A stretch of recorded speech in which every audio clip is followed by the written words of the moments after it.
Hello everybody, welcome back to the course on employment communication. Today we will be completing the topic on listening skills. This is lecture 14, conclusion to listening skills. So, since we will be revising whatever we have learnt or gone through in the previous lecture 13, we will begin with a brief introduction, cover the important topic of active listening, what are the components of active listening and other features of active listening, and when you should not listen. After that, there will be a short movie break, and then we move further to essentials for good listening, deterrents to the listening process, feedback, helping others to listen, helping yourself to listen, what are the active ways of listening, some questions which show how you are summarizing what you have heard, developing your skills as a listener and importance of listening. Before we conclude, we will also consider why do we listen and the factors which are important in developing good listening skills. So, let us introduce you to the topic of listening skills once again. You see that as we have gone through the pedagogical process in school, we have learned to read, write and speak, but rarely has anybody or any teacher in fact focused on the skill of developing our listening skills. Nobody has taught us listening or had us have lessons on improving our listening skills. This is quite unfortunate because listening skills is the most important foundation for any relationship. A good listener is a good speaker, is in turn also a good reader and writer. Apart from one-to-one relationship, good listening skills also is looked forward to those who would like to have you in their team. It has often been misunderstood as a passive activity, but the fact is that it is the active process. It is an active process and you have to willfully, cognitively, physiologically, psychologically involve yourself in this active process to be a good listener. So, advice is it is better to view listening as an active experience which requires attentive engagement with the speaker, constant engagement with the speaker. We have 4 components to be an active listener, and to show that you are an active listener, you have only 4 ways of responding. First is attending responses, second open-ended responses, third tracking responses and last is summarizing responses. Let us go to these in detail. As far as attending responses are concerned, they are of 2 types. First, the verbal aspect of it. What are the verbal indicators which show that you are actively responding and a good listener? Utterances, non-fluency such as I see, yes, interesting. These are some of the verbal indicators which show you to be attentive, and you have a friendly, informal, tentative tone of voice for such speakers. You make short statements and ask questions. You use simple language. For example, instead of word communicate, you use talk. Instead of correspondence, you use write. And a good listener is of course one who speaks less than 50% of the time. If we come to the non-verbal indicators, head nods and tilted head this side or maybe that side, head nods of course, suitable facial expression and a natural smile, open posture rather than this one, crossed arms, open palms rather than clenched fists or keeping on fidgeting or moving in your chair or in your position, regular eye contact but not staring, and gestures, gesticulations with your hands which suit the context, appropriate distance.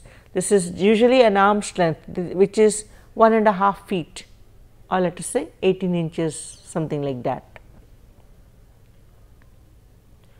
What are the open-ended responses which you can emit? These are the open-ended questions which you can ask. Open-ended questions are those questions which require more than yes, no answer.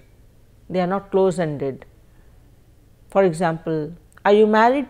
Either yes or no. That is a close-ended response. Open-ended questions are otherwise. They usually start or imply what or how. For example, the questions which are given on this slide. And thinking about or talking about questions, a word of advice here, a word of caution. Be cautious with the use of your questions. The first is avoid leading questions that suggest that you know the answer to the question, but still you are asking the question. So, if you are going to say something like, you do not really want to do that, do you? It is not nice. Avoid why questions that imply judgments about the speaker's actions, motives, or maybe even intellect or intellectual capacity. For example, why didn't you try to solve the problem that way? Number 3 is to avoid too many questions, because that may suggest to the speaker that he is in the witness box. The speaker is being interrogated by you. So, this is an advice, avoid asking too many questions. We come to the third type of responses, which are tracking responses, and it shows that you are a reflective person. You are reflecting, you are thinking, because you are checking your understanding from time to time on the content, words and feelings aspect as expressed by the speaker. For example, if you have this question, you mean Jahan hasn't completed his part of the design specs? It shows you are concerned about content of the message from the speaker. On the other hand, number 2, suppose you say Jahan is not doing his share of the work and a question at the end, and use the word say instead of mean in the first instance. You are talking about the exact words that have been used by the speaker. And if you are thinking about the feelings of the speaker, you may ask a question, you feel angry at Jahan, is it not? Something like that. We continue on tracking responses. Apart from reflecting, you may also be trying to clarify, so that you are in effect you are gathering further information. For example, questions like, do you mean you do not want this assignment? Or basically you are paraphrasing whatever the speaker has said, and so you say, correct me if I am wrong, but, and then you say whatever is in your mind. Silence is a very positive tracking response in active listening skills. It is a brief pause and it encourages the other to talk. The advice is to increase the length of your pauses, so that the other knows that now it is his or her turn to speak. But if you have too long excessively long periods of silence, it may be understood as lack of interest or attention for the topic under discussion. The fourth and last one here is summarizing responses, and the idea is that you summarize the entire conversation and then ask a question. Is it accurate? And you wait 5 to 10 seconds for an answer. Other features of effective listening are on this slide. The first is to minimize distractions. If you are listening, or if you intend to be a good listener, do not have something which is distracting you. For example, in one ear you have a headphone and you are trying to listen to music as well as listen to the conversation. The second is to practice etiquette, listen with respect. The third is to avoid assumptions on the speaker, because it starts working in your mind and then you stop listening. Avoid superficial reactions. Whatever is stated, situate those facts in context and remain focused, as we say. Sometimes it is advised not to listen, and these are 3 kinds of scenarios which are put here. The first is when the speaker is verbally abusive, you have a right to stop listening. The second is when the speaker is monopolizing the conversation and nobody other can speak. And the third is when the speaker is in his own fantastic world and out of touch with reality. So, in these situations what you can do is you can be assertive, you can make your point, I will not listen. Point out also that the person is behaving inappropriately or unethically. And thirdly, state that you will not continue the conversation unless you are treated with respect. In extreme circumstances, you can end the conversation until the person has calmed down, in case the person is too reactive or emotionally charged. Before we come to the second part, I would like to show you this short video from Big Bang Theory on active listening. First there was PlayStation, aka PS1. Then there's PS2, PS3, and now PS4. And that makes sense. You'd think after Xbox, there'd be Xbox 2. But no. Next came Xbox 360. And now, after 360, comes Xbox One. Why 1? Maybe that's how many seconds of thought they put into naming it. Can you get the butter, please? Yeah. However, with the Xbox One, I can control my entire entertainment system using voice commands. Up until now, I've had to use Leonard. Then get the other one. Pass the butter. Hang on. I don't feel like you're taking this dilemma seriously. Fine, Sheldon. You have my undivided attention. Okay, now, the PS4 is more angular and sleek looking. No way! It's true, but the larger size of the Xbox One may keep it from overheating. Well, you wouldn't want your gaming system to overheat? No, see, well, you absolutely would not. And then furthermore, the Xbox One now comes with a Kinect included. Included? Yes! Not sold separately. Although the PS4 uses cool new GDDR5 RAM, while the Xbox One is still using the conventional DDR3 memory. Why would they still be using DDR3? Are they nuts? See, that's what I thought. But then they go and throw in an ES RAM buffer. Oh, wait a second. Who's they? The Xbox. You're kidding! No, I am not. And this ES RAM buffer should totally bridge the 100 gigabit per second bandwidth gap between the two RAM types. This is a nightmare. How will you ever make a decision? See, I don't know. What should I do? Please pass the butter!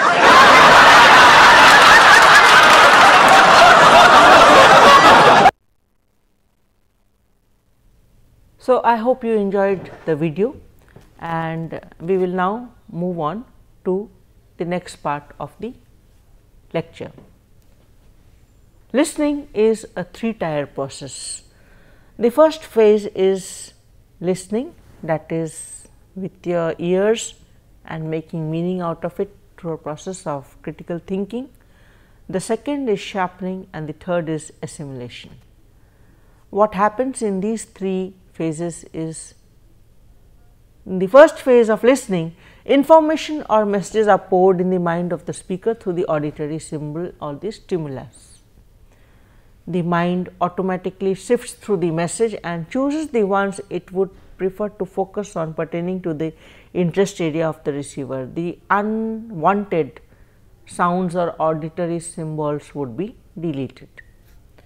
And last, in the process of assimilation, only those topics or issues which are relevant will be retained in your memory.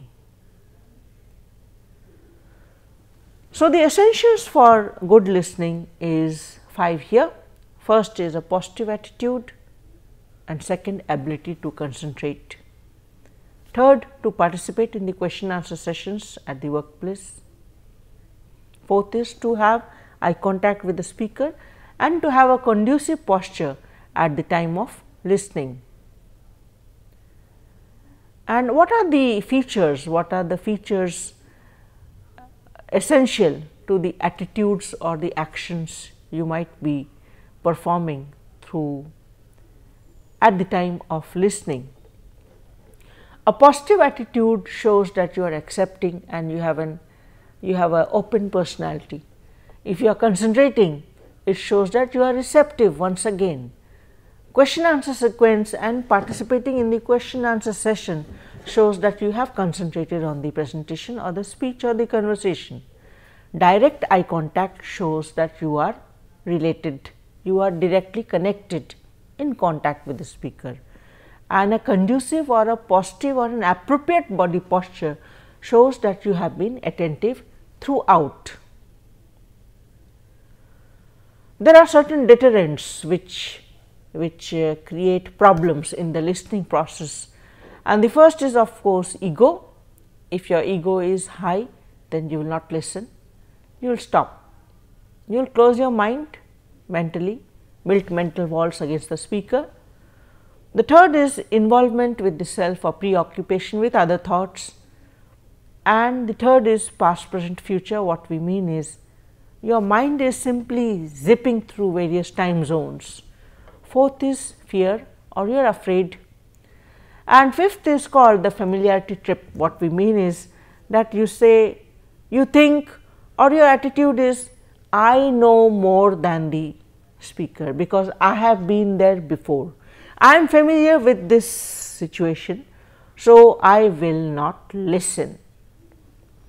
And the last is stress. When a person is in stress, mentally the person will stop listening. Now we come to feedback. As we have said in the previous lecture, listening skills introduction, lecture 13, what we said is that in the communication chart or the communication process, you have the speaker, the listener, the message going from speaker to listener, and the reverse process is called the feedback. This is the most important part of the communication loop because it completes the communication loop, and it is advisable to have a strategy so that you can give good feedback through three parts, three staged process.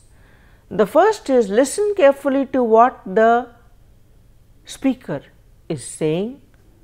Second, repeat the crux of the message, condense it, distill the message, and ensure that your intentions or his intentions or her intentions have been rightly measured. And the third is give response to the message. Feedback can be of two types. This is in simple terms. First is confirmatory, that is you try to confirm what you have heard is right or wrong, and the second is corrective feedback. You cross the speaker and you try to put him or her in the correct track or in the right mode. How can you help yourself to listen? And in this slide we have listed three main ways of attending or being a good active listener. The first is physically. Physically you have to be in fact in the same dimension. The following factors are important for physically attending to a conversation. Face the speaker squarely, maintain good eye contact, open posture, and be more or less relaxed. When we come to the psychological aspect of how to be a good listener, the advice is to develop on your ability to concentrate on what the speaker is saying and what is exactly being said, how it is being said, what is not being said, what feelings and emotions are being expressed or what are not being expressed. And the last is how do you attend verbally to a listening scenario.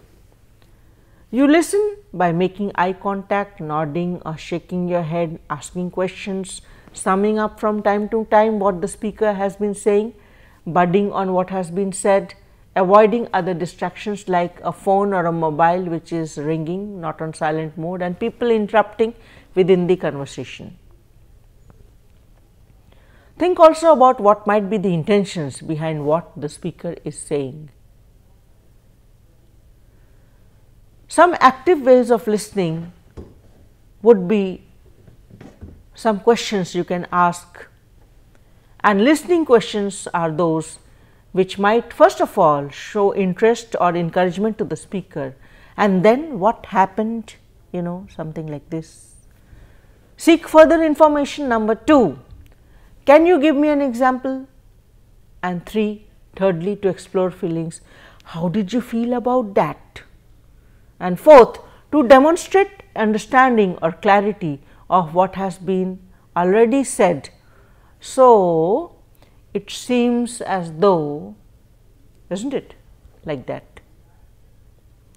Summary questions are, let us say, those kind of questions which summarize your understanding of what you have listened to.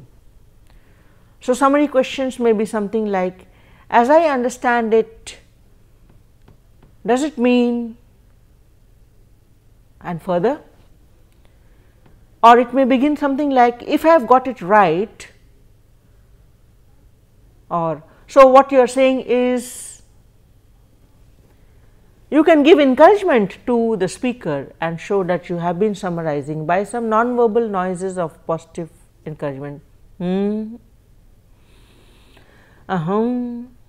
Our supportive statements, for example, like I see, and then that's interesting.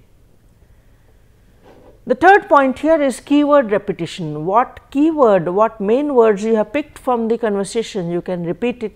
And the third, fourth and the last is reflective statements.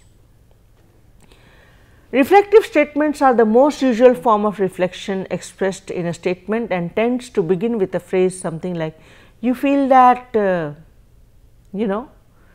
and it seems or it appears to you that. So, in brief, in short, what you are doing is you are displaying empathy and you are putting yourself in the speaker's shoes, a skill which is very good. It is identified, it is equal to effective listening. So, let us put this summary in tabular form. If the question form is non-verbal noises, supportive statements and keyword repetition, it shows interest and encouragement to the speaker. If you extend, it shows you seeking further information or details on the topic. The third is reflective statements. You are exploring the feelings in greater depth and detail. And the fourth, summarizing or summary, you are demonstrating understanding or you are clarifying on information which has already been given you by the speaker.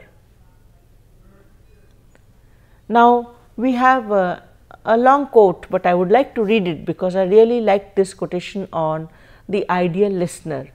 One research study puts it in these words: the ideal listener primarily keeps an open, curious mind.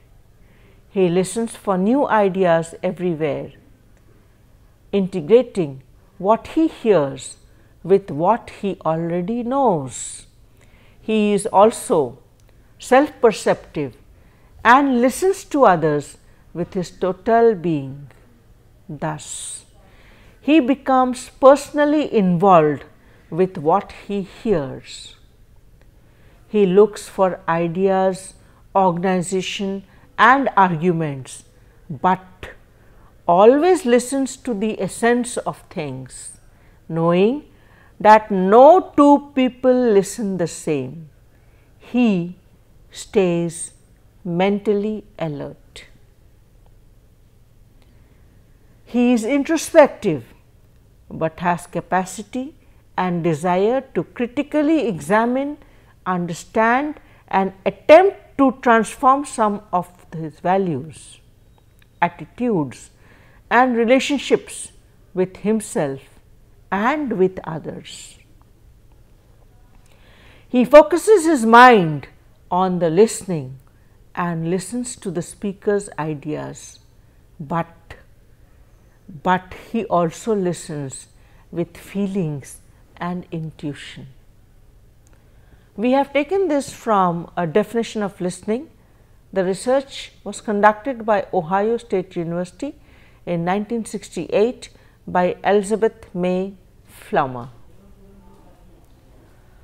Now, to be ending the presentation, why is listening important? Because it is the key to success. It opens new horizons. And why are we listening as such? Why cannot we not listen, and why should we listen?